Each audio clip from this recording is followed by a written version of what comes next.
Улыбчивая девчина? Тебя как величать? Кристина. Кристина. И такое имя четкое. Так, а следующая улыбчивая девчина кто? Наталья. Натали. Да, Наталья. Наталка Полтавка. А вы что за девчина? Галка-русалка.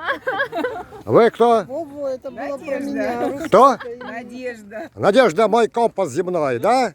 А удача, награда за смелость. Так, а вас как величать? Татьяна. Татьяна. Здорово. Все отлично. Константин. Вас звать как? Мария. Мария. Дева Мария. Так, а вас как молодой человек? Константин, у вас борода почти как у нашего адмирала. Так, благодарю. Вы это самое, отращиваешь к Новому году, празднуем Новый год с Новым Дед Морозом. Так, я репу почешу немножко. Захар, Так, скажи интервью. обожди, это твой внук? Да, это Захар. Так, Захар, Джеку знаешь? Там тебя Джека ждет. С барабаном. Сейчас на барабане еще сыграем немножко.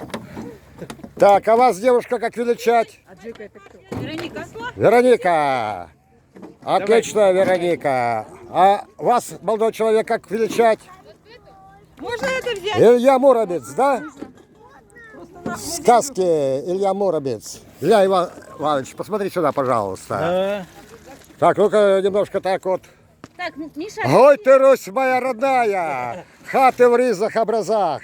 Не видать конца и края, только осень сосет глаза. У меня руки отваливают. Хотите смешное? Молодцы.